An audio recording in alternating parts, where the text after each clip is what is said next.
My name is Ian Urbina. I've been a journalist for the last 3 decades, most of that time at the New York Times. I'm an investigative reporter, and through my career I've largely focused on human rights, labor, and environmental crimes.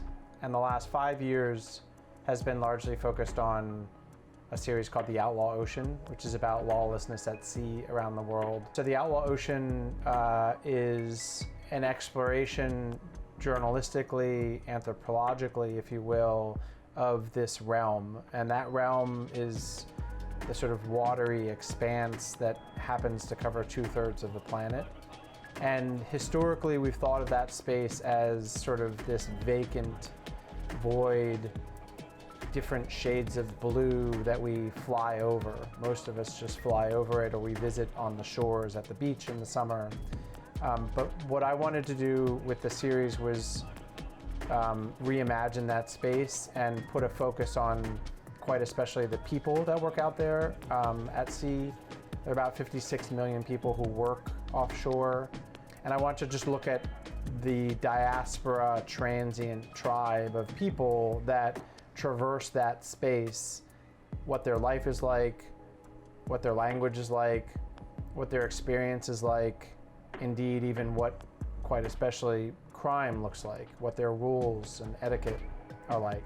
I wanted to, in the realm of crime, really kind of diversify people's understanding of the things that happen, the crazy things, the bad things, the heroic things that happen out there, beyond just the standard, Somali piracy and the BP spill, which are the two big references that people tend to have. And that reporting, I'll say, began about 6 years ago, ran for 2 years in the New York Times, and then I took a 2-year leave, and a photographer and I went out for 2 more years to see, to write a book, and then out of the book came the music project. You know, I've been a fan of hip hop my whole life and have been, and really moved by what Lin-Manuel Miranda did with Hamilton. I thought he did a great service to rap in the sense that he took rap into a new space. Initially, my thought was, well, I've got this book, it's called The Outlaw Ocean. It's about this realm, you know, this otherworldly place. And it's rich in characters and narrative and tension and kind of thick description, detailed description of a very exotic place. It seems like as a body of intellectual property, it could really work well if handed over to a musician. And they would have lots of space if they're given the trust and freedom to choose things within that universe, within that book, that most move them. So I began talking with electronic artists about this idea of interpreting the book and using sounds from the reporting to make music in their own style. And it clicked, and all of a sudden it was from 3 musicians to 5, from 5 to 50, and now we have over 400 musicians from 90 different countries and from every genre, including now hip hop, but also classical music and electronic, and it just sort of blossomed into this massive, sprawling thing. But it all started with an initial batch of, 10 electronic artists, from around the world, Germany and Amsterdam and LA and New York, who thought the idea was neat and they were willing to try.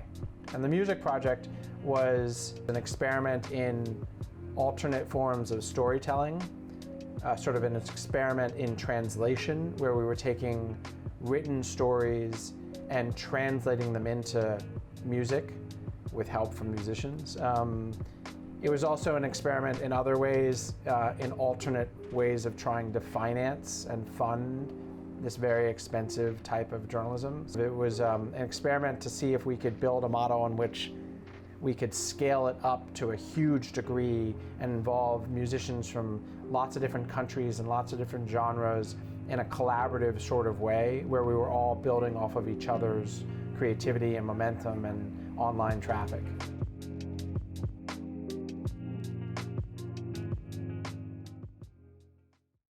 So when I pitch the artist, I describe 2 ways in which I'm hoping the musician will connect with the book. A top-down way and a bottom-up way.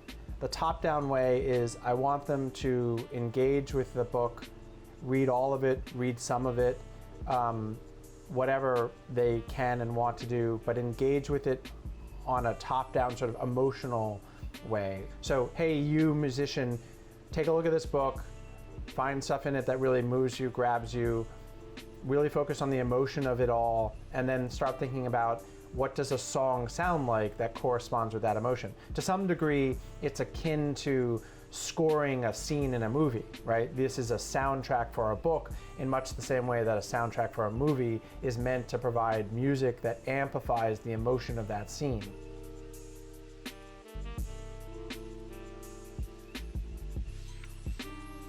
That's the top-down relationship. The bottom-up relationship is one that is born of this archive of sounds, which essentially took the 5 years of reporting, video footage of the reporting, and looked for really rich sound.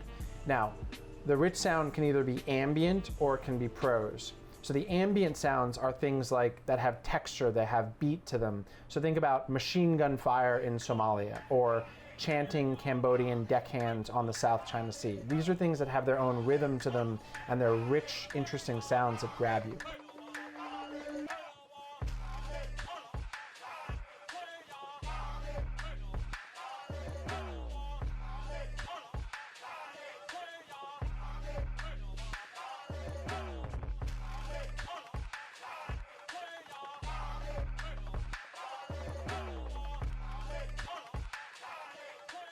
You don't have to use any of the ingredients. You can use a lot of them. You can use them and slice them up in ways in which they're no longer even understandable, almost like you would making a new musical instrument. Or you can use them wholesale in the lead into a song, or the exit from a song, or the denouement, the high point of a song. However you want to use them, use these various ingredients and make the music.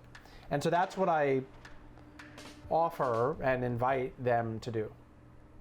So to get into a little bit about why I was excited to be on board with this project, I'd never heard anything like it before. Such a unique idea to merge these live journalism and ambient aspects, and then take that and combine it with artists like myself. Me specifically, I feel like I create very emotive, deep pieces that inspire imagery. So when you put those things together, I get to really use my creativity uninhibited. It's a beautiful relationship where the music gets to speak and the book speaks, and you just get this really complete image. Once I decided to jump on board, of course I had to pick a chapter that I wanted to do my piece on, my EP.